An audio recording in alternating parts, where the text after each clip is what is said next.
Good evening, cheeseheads, and welcome to another show. For those that don't know me, I'm Craig from East London Spurs, and I've been a regular contributor on the YouTube show over the last few months.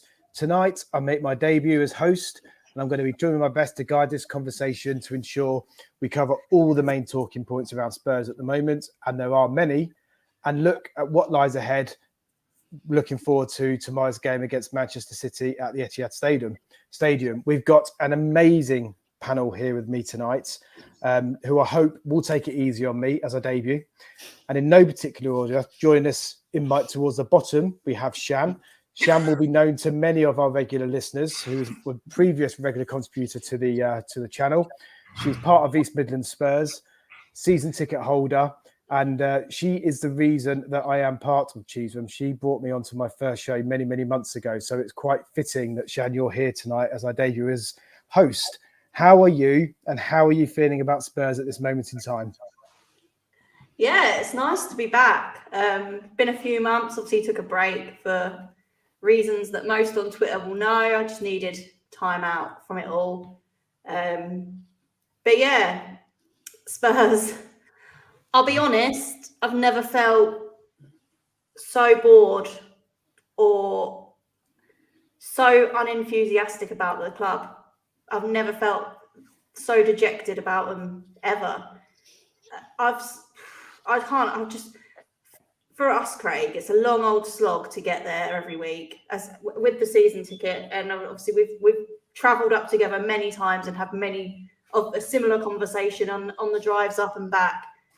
But yeah, it's just, I can't justify my whole day going there to be sat there bored and then just depressed coming home. It's a long drive home in the rain and dark when you're depressed because they've been, do you know what? It's not even losing either. It's the manner in which we're losing games at the moment. It's just, there's minimal effort.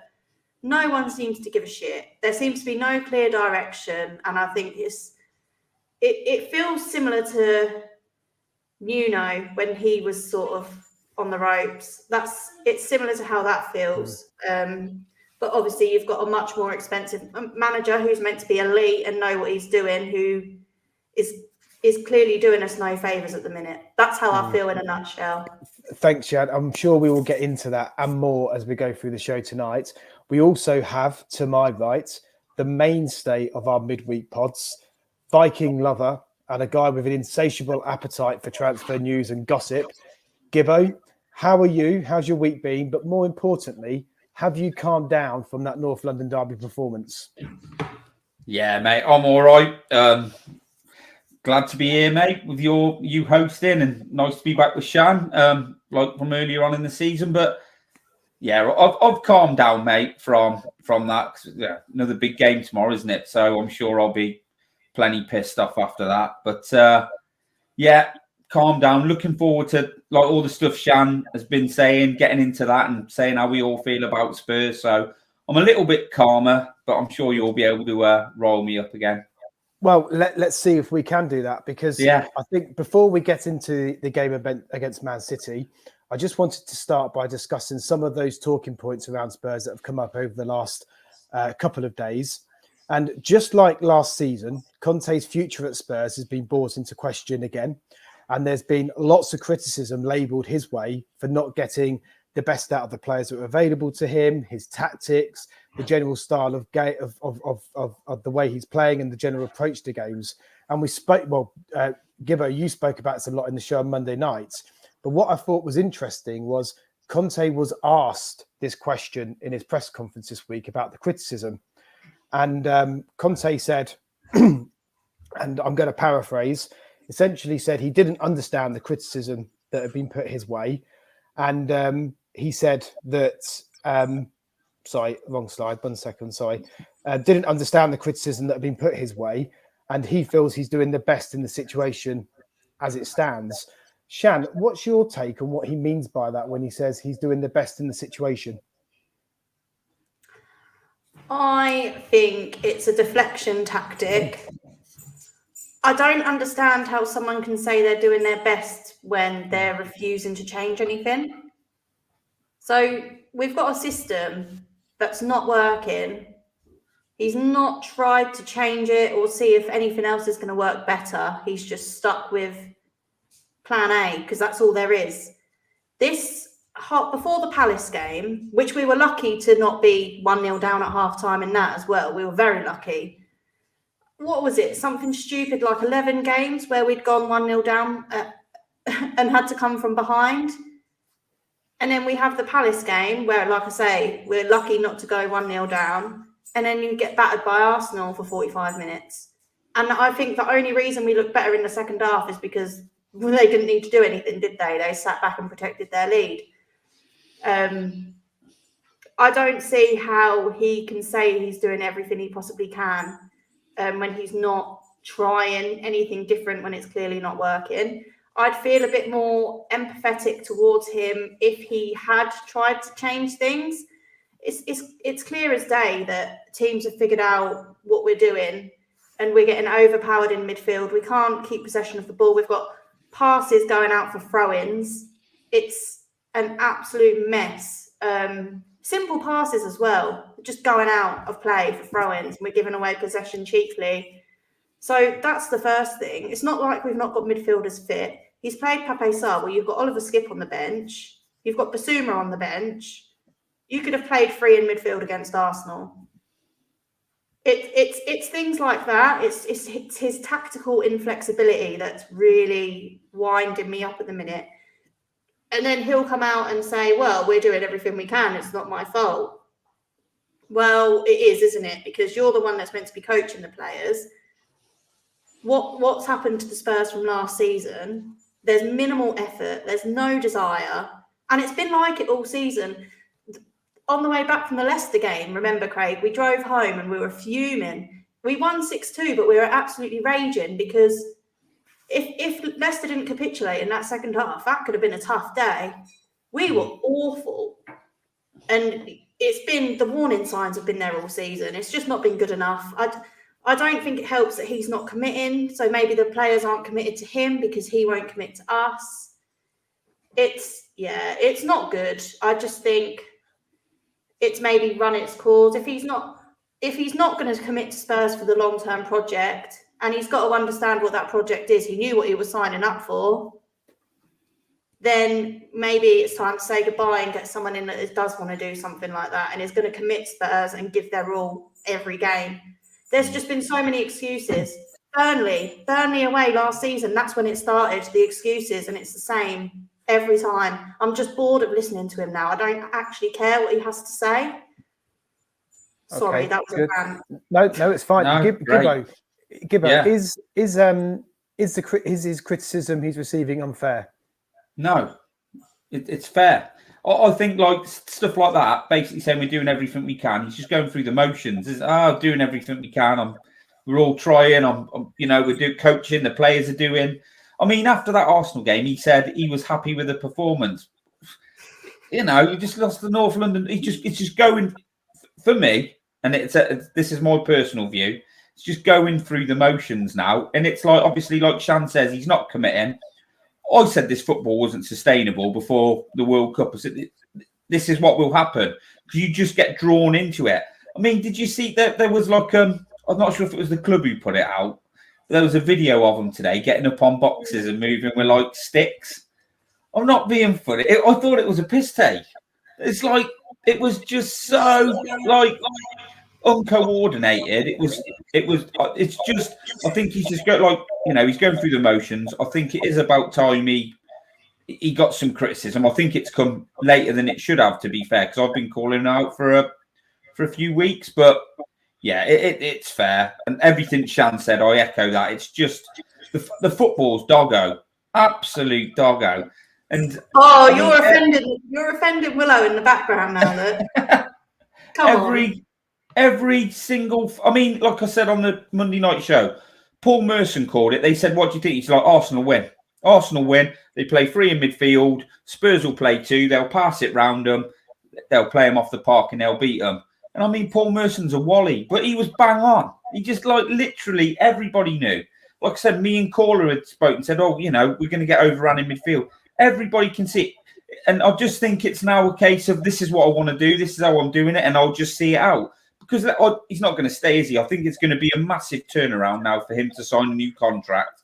So I just think it's at a point now where it's, I'm going to do this, I'm going to do it my way, and we'll go from there. It's still the view, isn't it, that the club have got this option to extend for another 12 months at the end of this season. So I guess Shannon puts her heads down like that. Please don't let that happen. Great. You know, where do you see? Do you think, Gibbo, that Conte will still be our manager at the end of the season? Do you think he will be managing us at the last game of the season? On the last game, well, it depends. I'm not sure. I know he's not here long term, but when you say the club have got that option, is that literally on the club? Because we're all talking about there's no longevity in it, but they could trigger that option now, couldn't they? And say, well, you've got 2 years. But if that's the case and they haven't done it. Well, exactly. I mean, I'm Alistair Gold was my source on that. Alistair Gold's one that said that the club have got the option for 12 months. So, yeah, I guess, but you're right. I guess on the other hand, if the club have got the option and they want to extend him, well, just invoke the option. Well, here's a hot take now. I don't know what Shan thinks.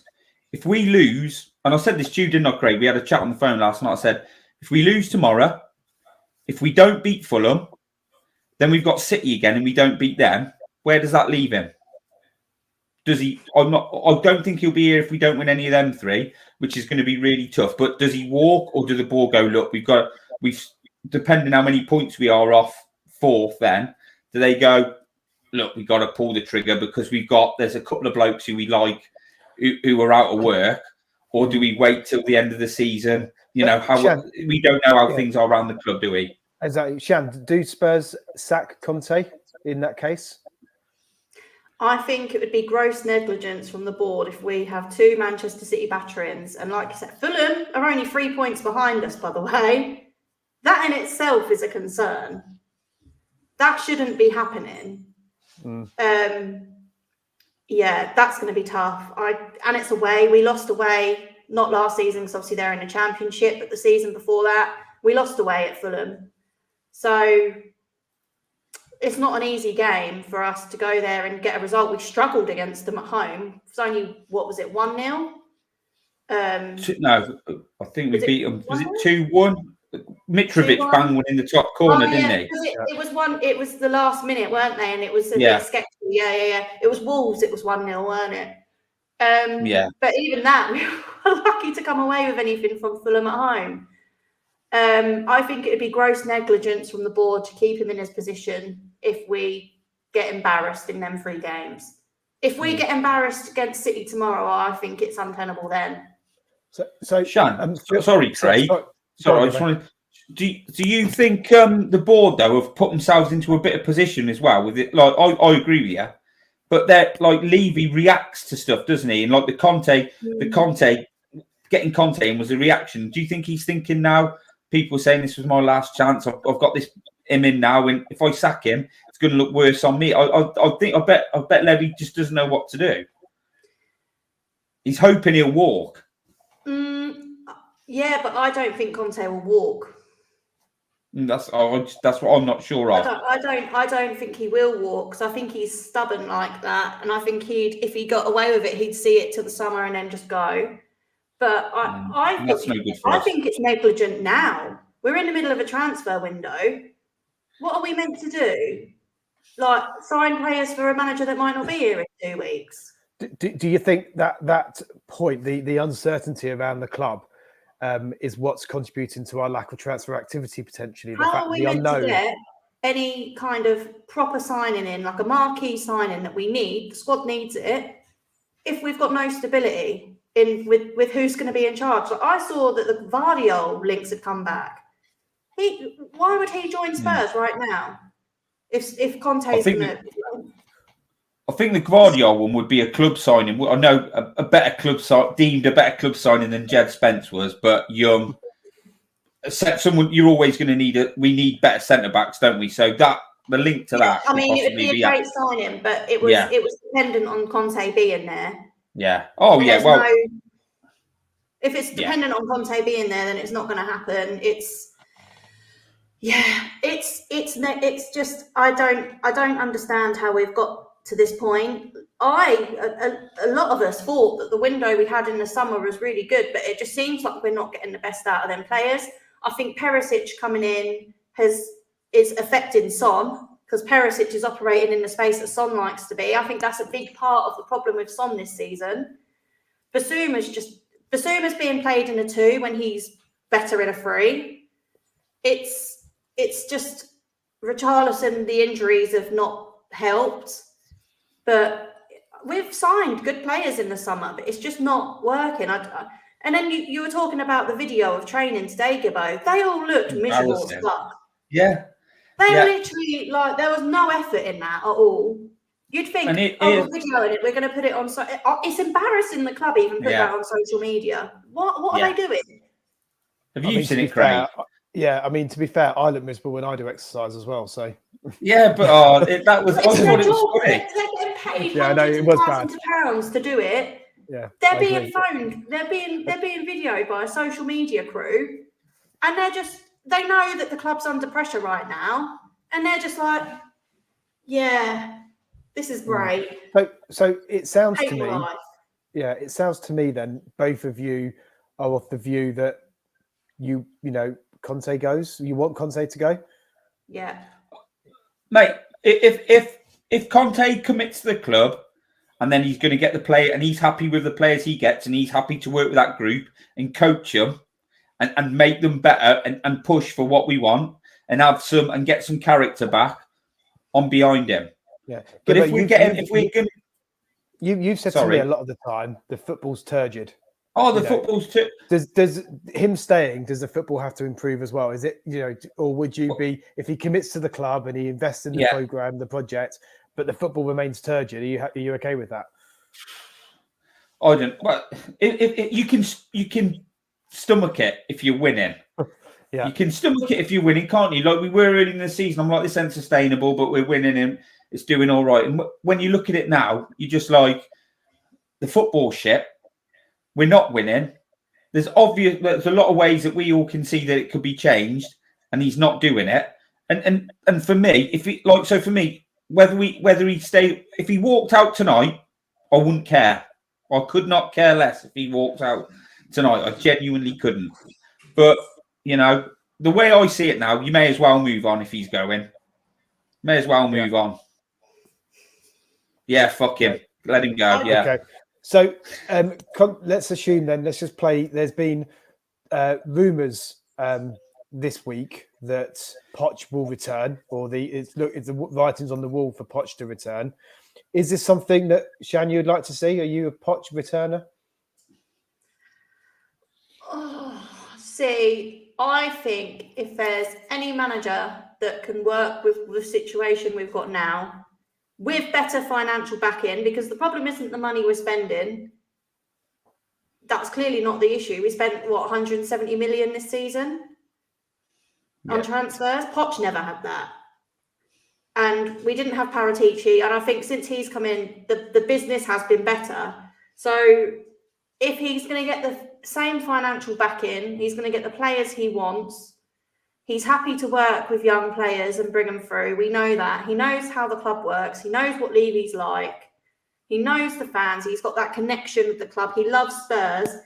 He's going to want Spurs to succeed. He's not going to come into Spurs and think, I'm doing you a favour being here. Because that's what Conte's like. That's what it feels like. Well, I'm doing Spurs a favour. Without me, they're nothing. Do you know what I mean?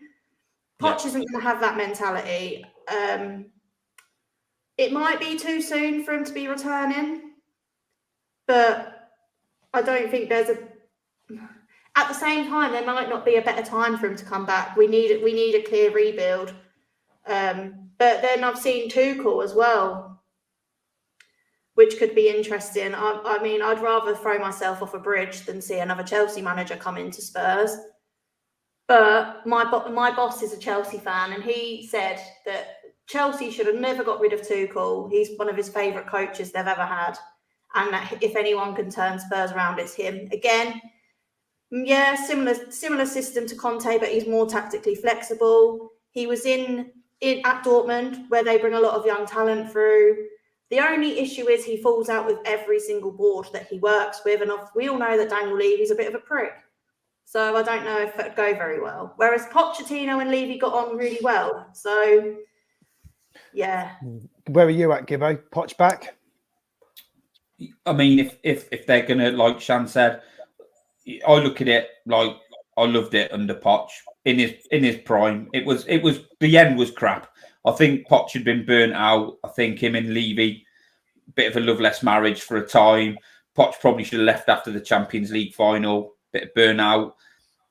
He didn't have that back in at the right time. But I'd like to think, probably naively, but if Poch come back, I think Levy had realised that he was onto a good thing there. He maybe never did everything he could to keep Poch, and maybe Poch obviously flashed his ass at Man United and Real Madrid, didn't he? So maybe he'd like to think, I'm at a good club here. I can build. If I go to a big club, I don't get the time, because he obviously was at PSG, like Real Madrid's. Maybe I can, and they both learn from their mistakes and they make it work. Then great. And then if they come out and say, look, this is what we're going to do. Pochettino's in. We are going to have. We want young talent, and this is what we want. Obviously, we want professional, seasoned pros and experienced players as well. But we're going to try and buy the best young talent out there as well.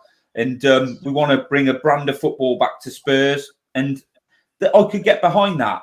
I don't want him to come back because I'm worried that it'll fail and it'll blow up. Because I don't want that for Poch. I want to remember him for the good stuff. But I think that Poch will be back. Whether I want him there or not, I think that's what will happen. And Jed Spence might finally get a game if Poch is back as well. Which would be great. But Shan, right, I think, and I'm not saying that if they had Poch back it would work. I'm not saying that. I'm just thinking and hoping, really. But I think if you get Basuma, is literally been as if he's been coached to within an inch of his life. There's no freedom in him. That's what he used to be good at, like breaking a press and could do it all. He was all action. And like you said, we've got Emerson, who's poor. He's better as a defensive right back. Yeah, as a right back.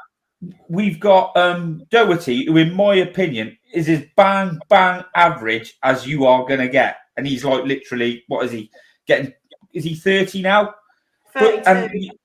And you cannot tell me that at some point, not even trying to use Jed Spence, not even giving him, let's see what he can do, like in the FA Cup game or whatever. It's fucking ridiculous. But, if I had the choice of we sat and watched Sessegnon get absolutely he got messed with by flipping. What are they? League One. League One. He looked average against Portsmouth in League One, and then Conte decides to start him in a North London derby against Bukayo Saka. Yeah. I mean, I think I understand the reasons why in terms of the pace. I think clearly he was worried about the pace with that decision.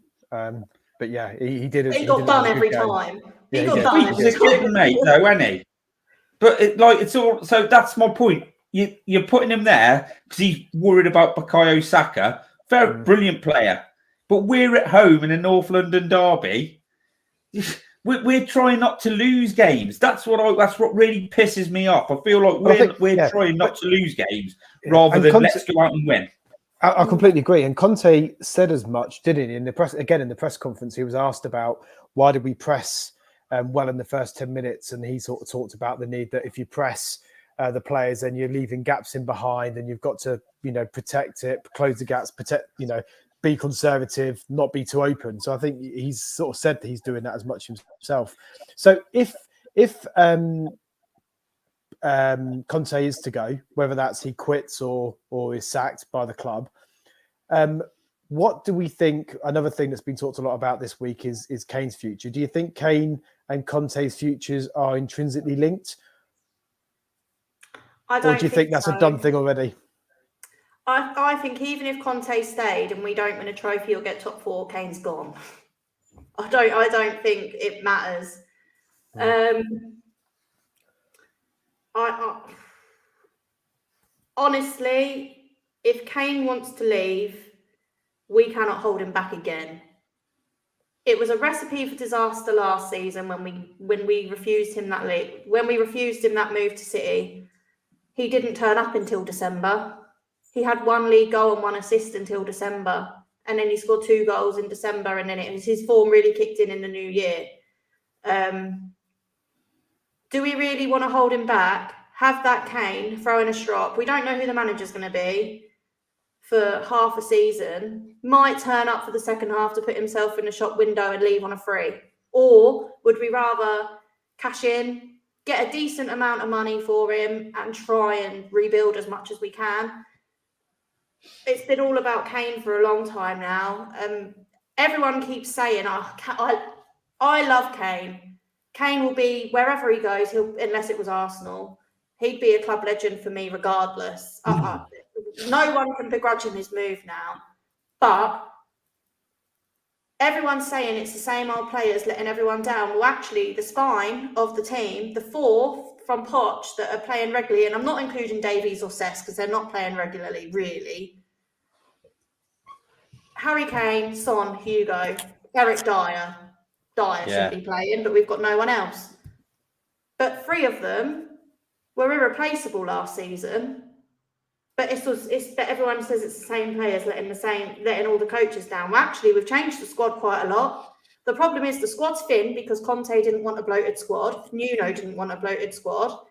Pochettino prefers to work with a bigger squad. So then that's going to be an issue. We're going to have to sign players for the squad, but we can upgrade what we've got and that business.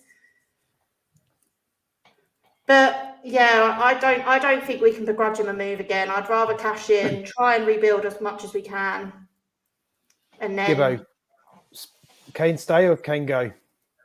I think he's probably going to go, mate. But like I've said this before, Kane, we are witnessing greatness. Kane will be a legend, Shan, because he'll break Greaves' record. He'll be our all-time record goal scorer. Absolutely fantastic player. I don't want to lose him. It'll be a sad day. But I've seen Hoddle leave. I've seen Waddle leave. I've seen Gascoigne leave. I've seen Lineker leave. I've seen Berbatov leave. I've seen Modric leave. We sold Gareth Bale, and at the time he was probably the 3rd best player in the world. He went. And you know what? We moved on. Maybe we didn't bring in the best 7 players when we signed everyone, but Eriksen came from that. And we went on and probably did better than we did when we had Bale and Modric at the same time. So, we can move on.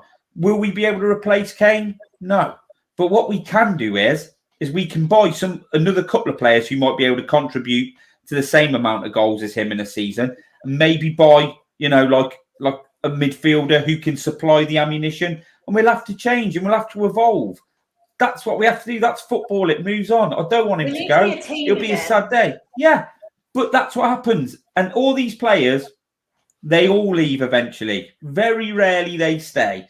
So it's just, I've been there so many times, I can get my head around it. And I do want, I know we want quality manager, quality players, but I want people who want to be at Spurs and want to give their all for it. And whereas Kane would be there and give that, he's running out. Big clubs move players on if they can get top dollar for him at the end of the season, then get top dollar for him. That's what they may be thinking. So it's just a case of getting your head around it, and what will be will be. And thank you very much, Kane. Brilliant player. Hope he goes to Bayern Munich, which he won't. He'll go to Man United. Thank you for your service. Thank you for scoring 0 goals in cup finals.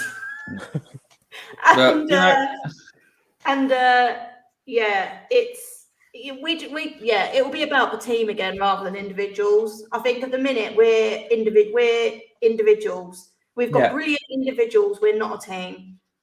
Under Pochettino, we were a team, a very good team as well. Yeah. In a way, Shan, I don't know about you, Craig. Yeah, it might take a little bit of building, and people I've had enough of this. But I've been going to watch Spurs since '92. Done my time as a season ticket holder. I don't have time to go as much as I can now. One day again I will. And I used to go when we were shit. We were proper shit when I used to go. But I'm quite excited for change. I'm quite excited for, I'm excited now for change when Conte's gone, because he's boring the pants off me. Brilliant coach. Wrong. wrong coach, right coach at the wrong club. You know, that's how I feel about it all. And on that point, do you think if and when Conte goes, does Paratici survive, or does he go as well? I think Paratici stays as long as he's not in Italian jail. Every possibility at this point. It wouldn't surprise me. Conte's gone. Harry Kane's gone. Paratici's in a jail in fucking Turin somewhere. What's the worst that could happen? Yeah, Gibbo, for you? Well, it all depends, doesn't it? If can you remember when? I can't remember the sporting director we had at the time. I think it was an Italian guy, but we bought Redknapp in, and Redknapp was probably like, I don't want to work under a director of football. That Redknapp was the guy Levy wanted, so he ripped it all up, got rid of the sporting director. So, say for instance, Levy's like, I want Pochettino back, and Poch says, I'll come back, but don't want to work under Paratici. Then that'll be a discussion between them. Or, if it depends who Levy values more, doesn't he? And I think he's a little bit reactionary, like I said before. So I think if there's somebody he really wants and he has to do that, he'll fuck him off. But yeah, I think you're spot on. And for what it's worth, my take is I think Poch will come back. But I would be interested in maybe people in the chat could give us some names of successful managers who have returned to their club for a second stint and been successful in their second stints. So I've got some ideas of some least unsuccessful second stints, but has anyone got any examples of good stints? So let us know in the chat. Can I just ask Shan a question? Yeah. Shan, I know obviously we're saying about Poch. If Conte walks out tonight, who would you want as the next Spurs manager? Yeah, realistically. Pochettino. Like, so if you had... Yeah, that's fair enough. I think if we were at the end of the season, I think De Zerbi, he'd be brilliant at Spurs. He'd be my top choice, I think. De Zerbi in the summer. But right now, he's just gone to Brighton. It's not going to happen. Yeah. I think right now, Pochettino. I think that's the obvious choice. He can come in, fit straight back in. He knows, fair enough, not all of the squad, but he knows some of them. Yeah. It's a big rebuild, isn't it, Shan? Because in the summer, you've got to replace... Well, I think if Poch comes, it will be the rebuild he wanted and a little bit more because Kane, Lloris... Oh, we need to sign a goalkeeper. This window, we need to sign a goalkeeper. What do you do? What do you do if somebody comes in with 80 million for Son and his season carries on like it is, getting towards his end? I'm not saying so. I'm just posing these questions. So it is that rebuild that Poch sort of wanted, isn't it? Yeah. But Craig, if Conte goes tonight, who are you? Who would you want? I know you're a little bit more diplomatic and stuff, but Conte walks tonight. Who do you want? Not who do you think? Who would you want? I would probably say Pochettino, I think, and that's only because of the sentimental bit of it and what he's done, and the fact that he's probably the only manager I could think of now. I would say Tuchel, but I'm bored of talking about ex-Chelsea managers, if I'm being honest. But Pochettino, for the fact it's a big project, and if that does happen, but the only frustration for me is we're going back, aren't we? 3 years again, and we're starting again. We're going back. I feel like we're going back even. Yeah. I don't think there's a better project manager out there than Pochettino. Yeah, no, I agree. What about Potter? If Potter weren't at Chelsea and he was at Brighton, absolutely not. I don't know what Caller's obsession is with Potter. I think Potter is a really good. I think it's the same for him. Right coach at the wrong club. I think Spurs clubs like that would be ideal for him. Chelsea's a basket case. You need a Conte or a Zidane or someone like that at Chelsea. That just big players come in and because he tries to do is he tries to build what we're talking about. If you look at his career, you look at Swansea, you look at Brighton, and you look at De Zerbi's took it on over. But when he was at the Swedish club before, I watched the program on what the stuff, the way he talks and the stuff he does is really good. And if that's what you're trying to do, what we're talking about, he would be fine. But Chelsea is a basket case, and they're just throwing players in there left, right, and centre. It's just like throwing grenades in. With Brighton, it's interesting because they're doing better now. Potter's gone. Well, they're scoring a lot more goals now. Potter's gone. Yeah, but that might be the same squad. I think he's a good coach, Potter, and I think Chelsea is like more or less like coming to Spurs. Like if you're a top manager, coming to Spurs will ruin your career, and if you're like an up and coming coach, going to Chelsea will ruin your career. We've got it the wrong way round. That's just my opinion. Yeah, but what Chelsea should be doing is hiring ex-Spurs managers. Yeah, Nuno. It should be the other way around. But I think for me it's Pochettino. Where are you, Gibbo? Did you say where was you? Like I said, I do have reservations about Poch just because I don't want him to come back and fall flat on his face. If he comes back, I really want it to work. I love the bloke. But when we won that semi-final in the Champions League, brilliant. And at that time, and then just sort of went downhill so fast, I was like, this bloke's got to go.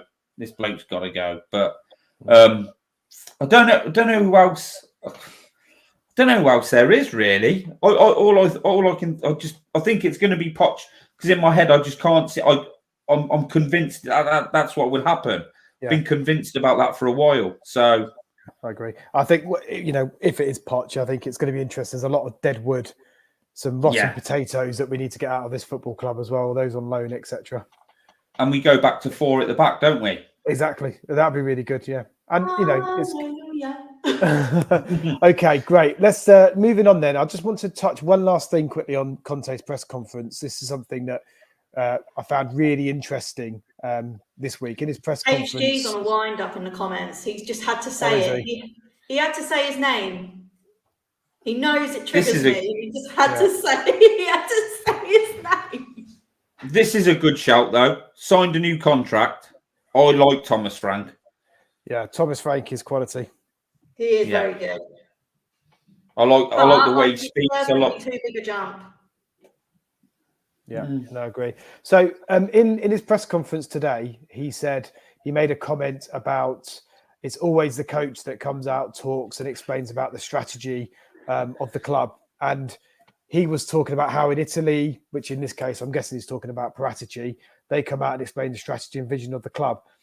Do you think, Gibbo, that he's got a point here? Do you think if Paratici was to be more vocal and articulate where the club is heading, it would help in the current situation with some of the unrest amongst the fans? Well, it would help the unrest amongst the fans, wouldn't it? But that has never been done in this country. It's done in Italy. And he's saying like that, but he's worked in England for a long time. He knows football. That's never happened over here. That's just him, whether people are happy with him to do it or not, but that's him getting one in on the club. Because, that'd be great, wouldn't it, if they all come out and told us fans where we were going. But what other clubs in English football do you know that have done that? Can you think of any, Craig or Shan? Can you think of any club where the sporting director comes out and talks after the game or before the game or during midweek and tells us all? That Paratici's done it was before Vitesse in the Conference League, and that's because Conte's work permit hadn't come through. So Paratici did it then. So, but other English clubs, so we've been following Premier League football for ages. Yeah, it would be great, wouldn't it? But for me, this is what happens over here. I think it would only stop. It's not going to stop. It might stop criticism of the club, but it's not going to stop criticism of Conte, because ultimately he's the one that chooses the squad that plays. He's the one that chooses the tactics. He's the one that oversees training. Fair enough with injuries. I understand that. But then the medical team should be briefing him enough that he knows what he's talking about. They're his players. No fucking doctor or medical staff ever come out on Sky. I've never seen it. I've never seen it. It doesn't work. I'm happy to talk about and give you an injury update on Richarlison's hamstring. No. That's what I'm saying. That is just either deflection or or basically, him trying to get one in on the club. Someone else to blame. That's what it is. He doesn't want to talk about it. Don't ask me. I'm not interested. Look, let's get through this press conference. That's pretty much it. It's just, I think it's nonsense, mate. I agree. Okay, so let's move the conversation on then. Enough about Conte for now. Moving on to the game. We're on 33 points, 5 points behind Man United and Newcastle, who are fourth and third respectively, and potentially more relevant, as Shan, you said earlier, 2 points ahead of Fulham in sixth. So looking at the league table, how important is it in our season that we get something out of this game against Man City? Gibbo? Well, it is. We just need to start picking up points, don't we? Even if we're not playing any better, we need to start picking up points. The results haven't been great. 4-0 win against Palace. Good result away at Palace. But, before the World Cup, Brentford, Villa, Arsenal, we've had some really bad, results haven't been great.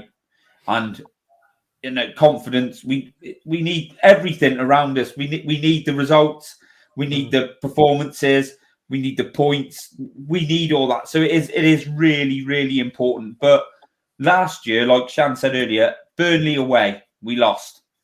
Conte came out, ripped everyone a new one. Maybe I should leave, the old, he's going to leave. And there was sort of like a rocket, wasn't it? And then we went to City and brought that performance out.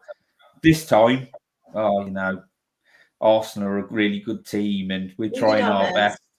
Did our best against them. It wasn't to be. So I just can't see that happening. But yeah, for what you've just asked me, mate, we need the points desperately. We need to be playing in the Champions League. This club, the stadium, everything about Spurs is designed to be playing Champions League football. So we need those results because those other teams, Man United are winning tonight, I believe. I believe they're 1-0 up at the minute. Yeah. These teams have kicked on. And we need to at least be on their coattails and if get some players in or get some confidence back and then have a real push when we've got these fixtures out the way. But yeah, we need points all the time, mate. Every point we can get, we need. Yeah, no, completely agree. Going into our recent record against Man City, it's not that bad. This is our last 6 Premier League meetings. So in the last 6, 4 victories, 1 loss and a draw. Last season, we had the 1-0 win at home, first game of the season. The one that Kane didn't play, Son scored. And then we had the 3-2 victory away from home. And quite interestingly, that victory, that 3-2 victory away from home, come on the back, if you remember, of Wolves losing to Wolves away 2-0 and losing to Southampton at home 3-2 in the week before. So they were both at home, sorry, Craig, weren't they? They were two home losses. Then maybe there were 2 home losses. Apologies. Yeah, 2 home losses. Yeah. So does that give us reason to be hopeful? The fact that we have this great record against Man City and last season we went into that away fixture not on particularly good form. Sham? No, because they've got Erling Haaland this season and he's going to score a hat-trick. Honestly, they're going to absolutely destroy us. They're going to I'm trying to put a bit of positivity into them. Gibbo, how's it for you? You same? I'm struggling to get a positive result. I know what you're saying, but like the 3-2, that was a great performance. 3-2 was a great performance. I was at the 1-0 and we dug in there. And I mean, they struggled to get going. We didn't have Kane and we battled and we had some spirit and rode our luck, which I think that's what you have to do against City a lot of the time. And we got a goal and we managed to dig in. The season before when we lost 3-0 there and Sanchez did the face plant, I think we're going to get served up a little bit more of that tomorrow because we are brittle. We do go behind in games a lot. And City, I don't think we're geared up at the minute to... We don't start like we did last year. We went on the front foot, didn't we, and got an early goal. And at the minute, we don't really play like that. We're not playing with that much confidence. And I don't think we're strong enough to withstand the City pressure. And they've had a couple of bad results. They are a wounded animal. They need to get back on track. They will be going for the league. So they need a result big time. Conte will play 2 in midfield. So we're going to get completely overrun in midfield again. Yeah, but to play devil's advocate though, Shan, we played 2 in midfield when we beat them last season, 3-2 away from home. Yeah, but last season was different. For whatever reason, it's not the same. Conte, I think, still had a little bit of He gave the rallying cry, didn't he, Shan? Yeah, like I said, after the Burnley game, called him out. Yeah. This season, it's not the same Spurs. I think City are, like I said, a wounded animal. They're not at their best, but they will be dangerous and they will create chances and we will struggle to cope with their movement because we don't move a lot, do we? We're quite static, we're quite slow, we don't have a lot of pace. And Brentancur will come back in, but he hasn't played for a while. We're waiting for Son to turn up. It's going to be really, really tough. And I don't think we've got it to just dig in at the moment and not concede. We haven't got it. We're not up for suffer ball at the minute, are we? Conte's suffer ball. We're not very good at suffering. I mean, you made a good point about waiting for Son to turn up. I mean, he does famously turn up in this fixture. Scored 3 goals in recent games against them. Will he score tomorrow? No. Don't know, mate. We said about him coming back against Arsenal, didn't we? Everybody, I'm sure everybody in this chat, Spurs fan, everybody on here, you think to yourself tomorrow, get Basuma in there, Brentancur, Hojbjerg, and then pick what you want to do up front. Either play Kulusevski with Kane, play Son with Kane, or play Richarlison with Kane. But let's get 3 in middle of the park. Get Paratici out wide and get, obviously, Doherty on the right. That's what I think most of us would be thinking, because if we do have to sit back, we've got that, the midfield, but I don't think he will. No. Well, I think we all don't think he will do that.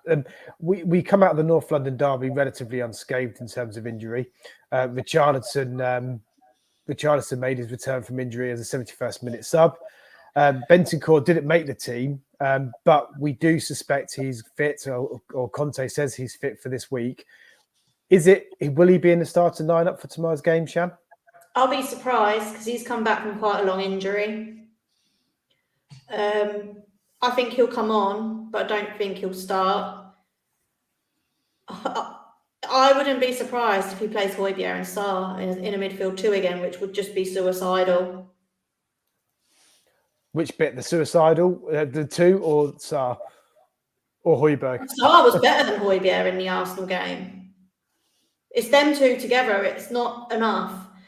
Hojbjerg's much better with Brentancur next to him, but against City, 2 of them isn't enough. No. What do you think? Do you agree?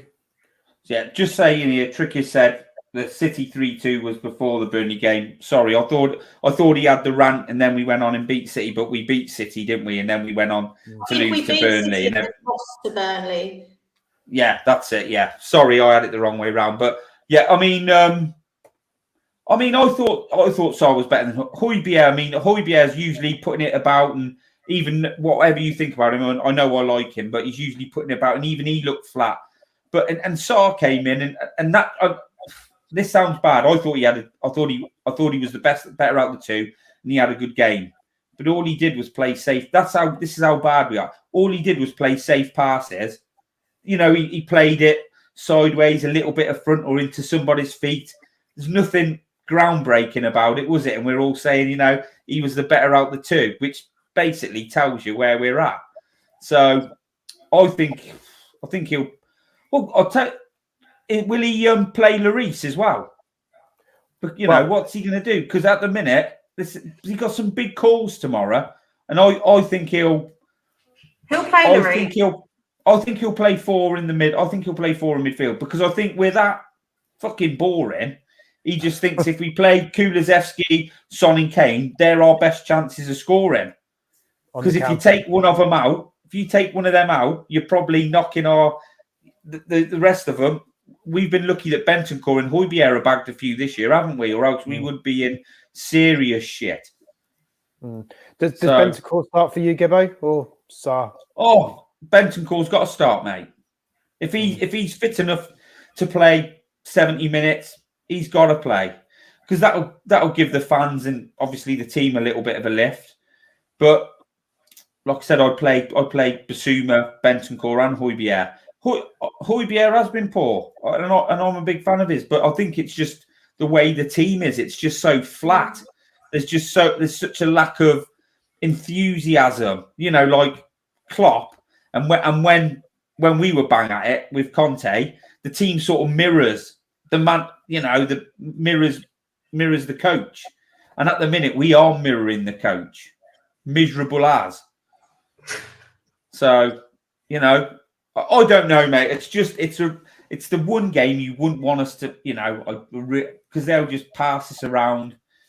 I think he goes 3-4-3, and I think he'll keep Lloris in goal, which for me, I wouldn't.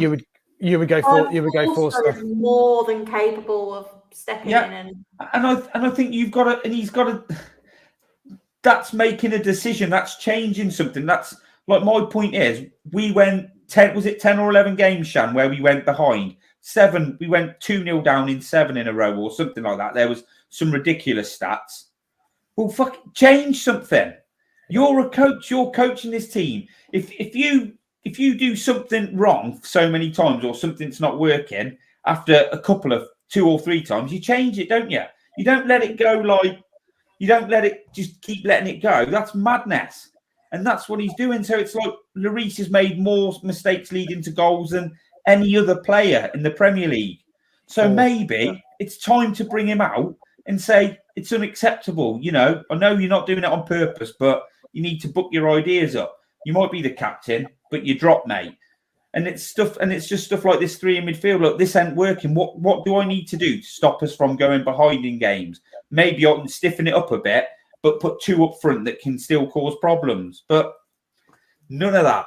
And that is why I don't fancy us tomorrow, because I just don't think he'll change anything that we do. Probably be more inclined to fucking sit 7 players behind the ball. Yeah, and like I say, I think you're right. I think he's going to do exactly what we expect him to do, which is 3-4-3, and he'll rely on being, clinical safe at the back and clinical with Kulu, Son, and Kane, and it's going to be interesting. The problem is we're not clinical at the moment. Well, quite. We're likely to be facing a midfield 3, which would include probably De Bruyne, Rodri, and Silva. Does that scare you? Yeah. Haaland up front. Haaland up top. Yeah. I mean, Foden, Grealish.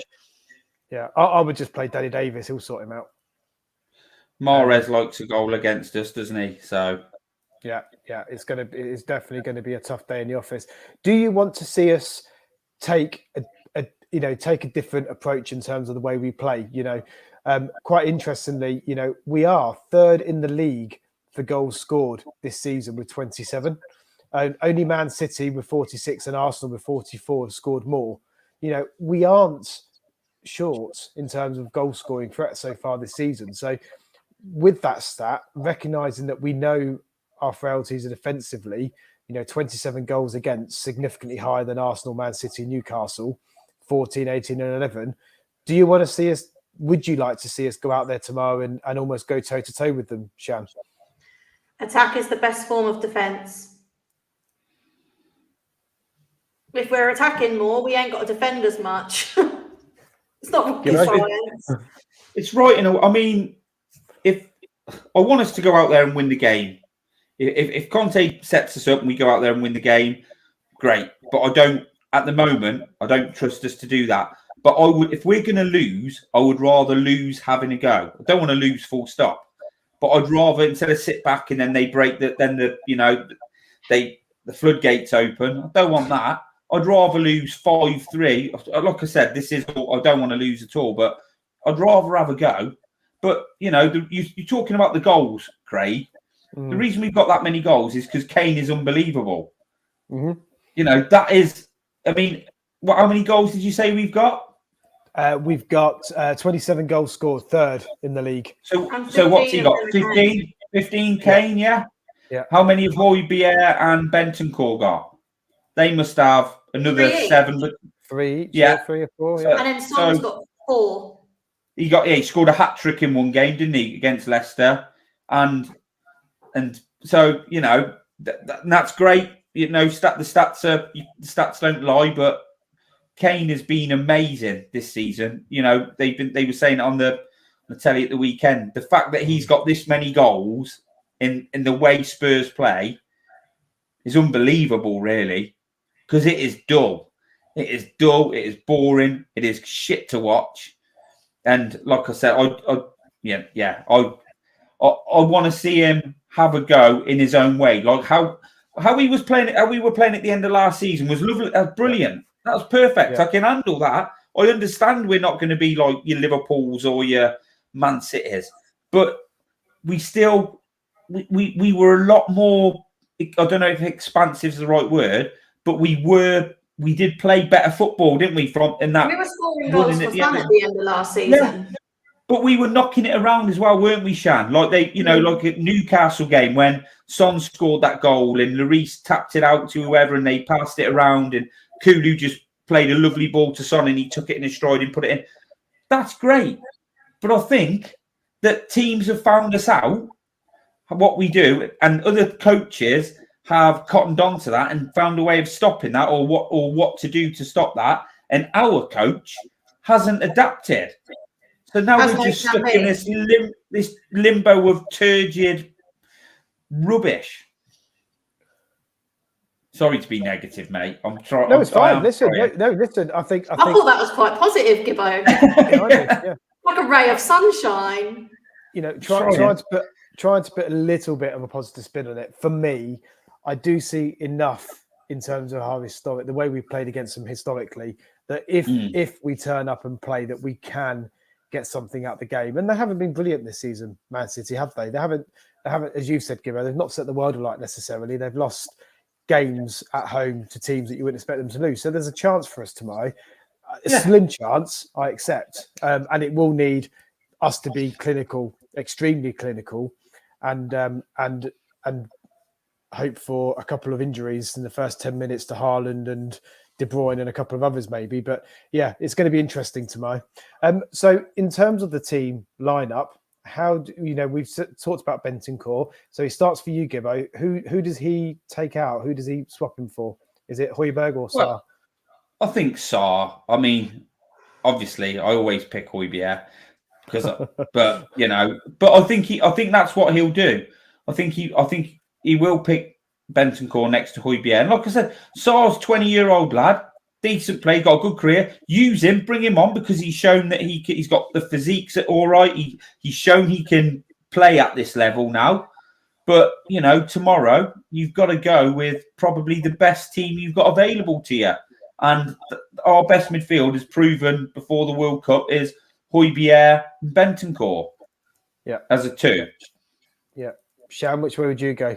Hojbjerg out, Sarr in? No. It's going to be Brentancur and Hojbjerg. Even better if we stick Basuma in, but that's not going to happen. Yeah. So that's the midfield 2 sorted out then. Obviously, Sessegnon started the North London derby. He got in some good positions, to be fair, in that sort of opening half, but he got in some great positions and then did absolutely nothing with it when he was in those positions. So for you, Gibbo, who starts in that left wing back position? Well, I'd start Paratici because like obviously we've said, and like Shan said, you've got to have a go. And unfortunately with Sessegnon, I mean, he might play and prove you wrong. You never know, don't you? This happens all the time. But a lot of the times when Paratici is in a good position, puts a decent ball in the box.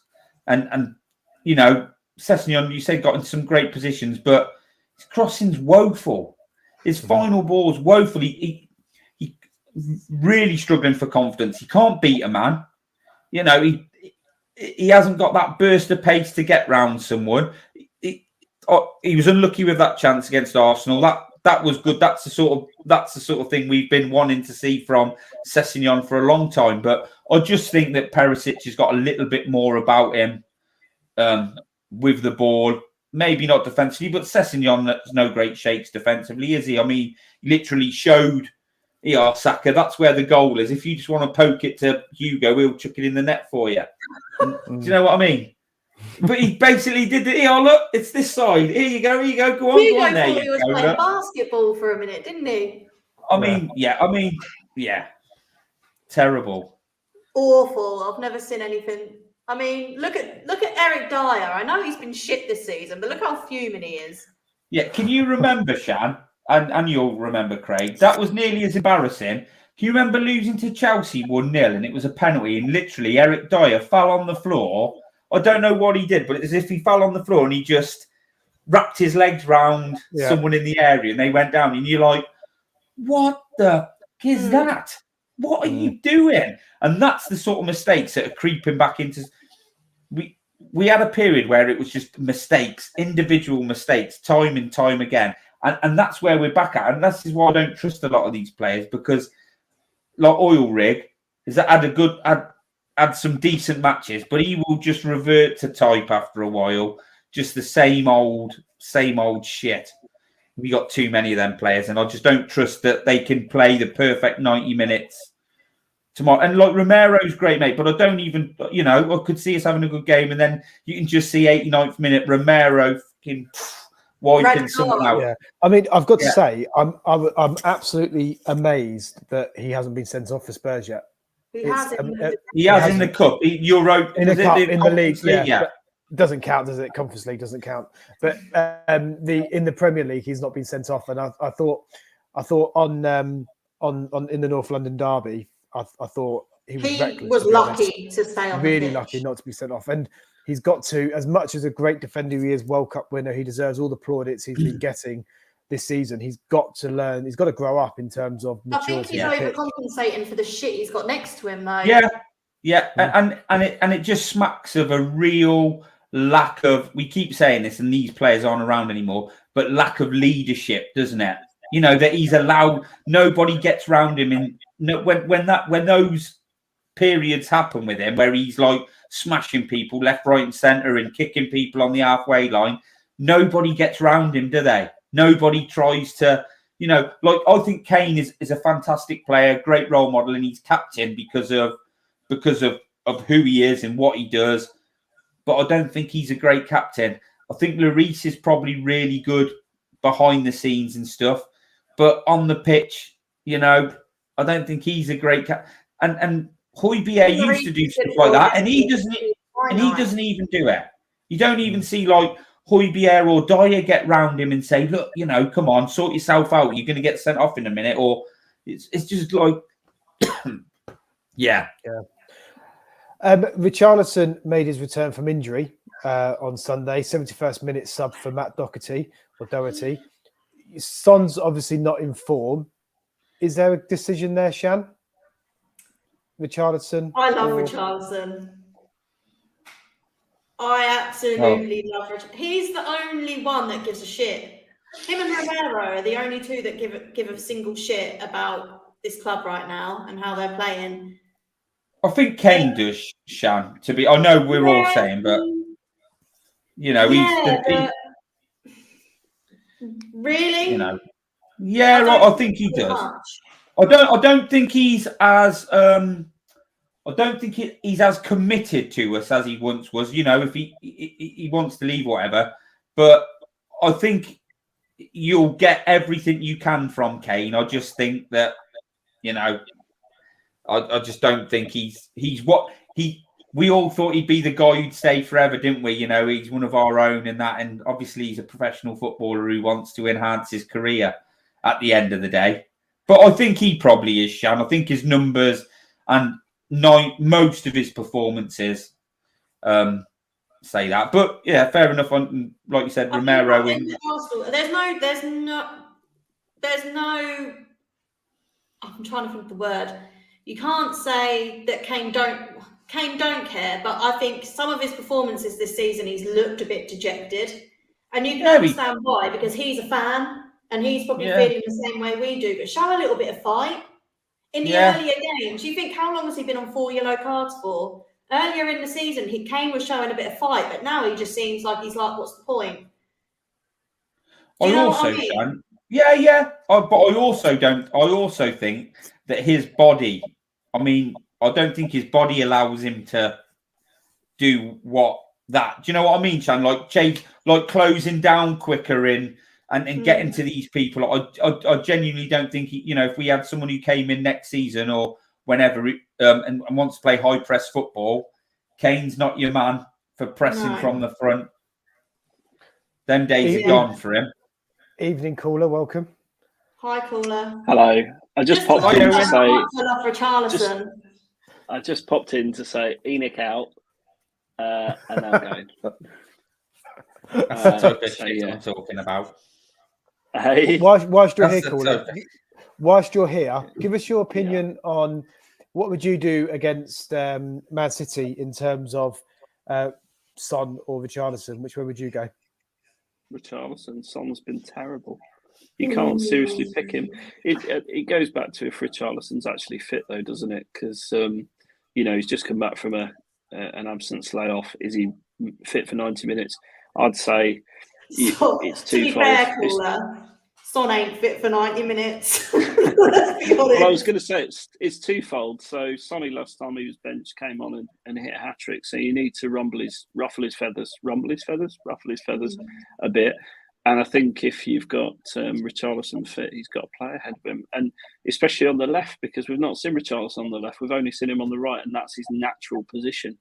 So for me, I'd play Richarlison. I think if Paratici is going to play as well, because Richarlison is happy to play narrower as more of a second striker. If you've got Paratici in the space that Son likes, because I think that's a big, like I said earlier, it's a big reason Son's not been as good.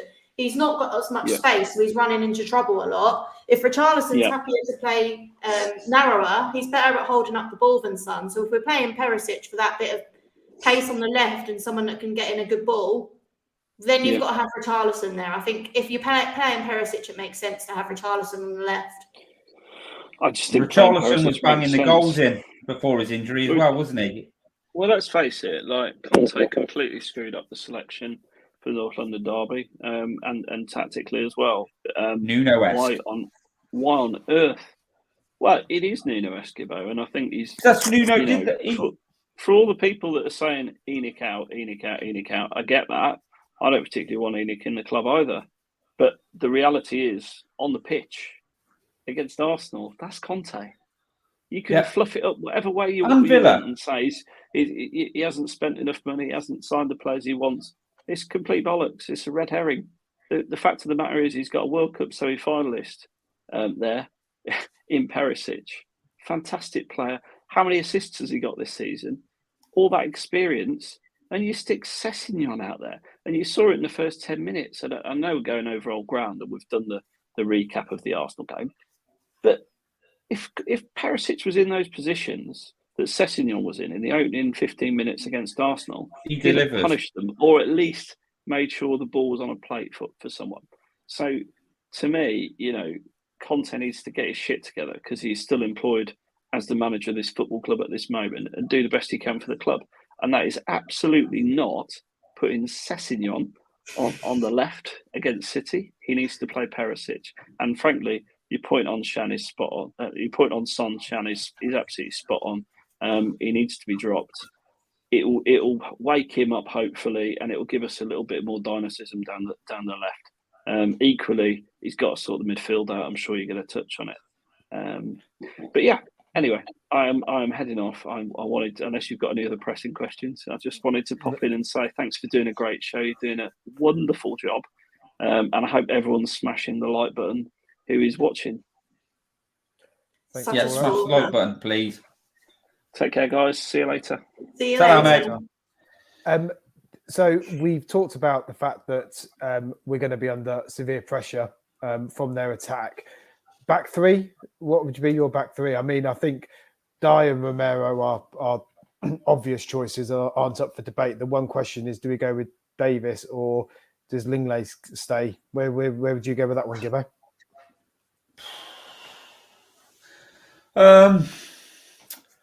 I don't really, mate.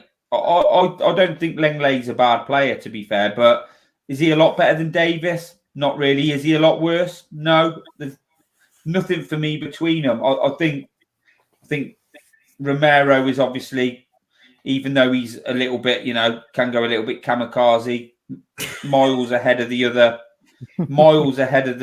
other defenders, and it's the other two. It's the problem, just much of a muchness for me, mate. So I'd probably go Dyer and do you know Langley. what? I'd say play Longley in the middle, Davies on the left, and drop Dyer. Yeah, I wouldn't be adverse to that, Shan. I quite liked it when we did that before. I do not rate Dyer. I think he is a great person. I think he's good in the changing rooms, and I think he's good at running into the stands to protect his family or whatever. I think he's great at all them things. But I think maybe you're right. Langley a little bit better on the ball, maybe. I don't know. I mean, I think our centre backs are poor, bar Romero. I really do. I think they've been there too long. I think when we get beat by these teams, I don't think it hurts people like Dyer and that anymore because they're just used to it. They've been through it too often now. We just need to be moving them on and getting new people in. So, yeah, look, Sham, whatever he plays is going to be, it is what it is, isn't it? That's what we've got at the minute. What we need is reinforcements at the back. I don't know if HG's on a bit of a wind-up here with that back five or whether that's his serious thought. It'd be interesting. I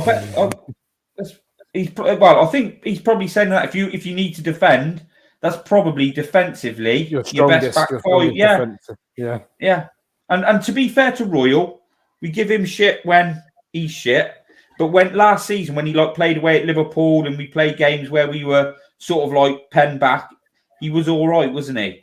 To give credit to him, he did all right. But whether he'd do it this season, I don't know. I don't want to see him on the pitch, really. No, true. So that's chewing the fat over team selection. So the final thing for us to do in tonight's show is, I'm really excited for this, is your score predictions for the game tomorrow. So how do you see it, Shan? I think City will batter us 5-0. Oof. That's a negative outlook. And I'll probably turn off at half-time. Okay. 5-0, Shan. Gibbo? I think we'll score. So, because Shan's gone 5, I'm going to go 3. Because initially I was thinking 4-1, but I thought, no, I'm going to go 3-1 to them. I think they'll probably go. I think at some point they'll just start pinging it around, and the crowd will start olaying, and we'll just, it'll be game over. Big games at the weekend. I think it'll just be Conte will bring another centre back on. You know what I mean? It was one of them, and we'll sort of decide we're going to lose. Remember when we played it at the Emirates this season, and it's game over now. I'll just bring off Kane and Son or whatever and just rest them. I think that's where we could be heading. So I'll say 3-1. I'll be a bit more generous than Jan. Yeah, I would more go positive. 3-1's what I had written down as well for me. I think it'll be 3-1. Kulu to score. It's my prediction. All right.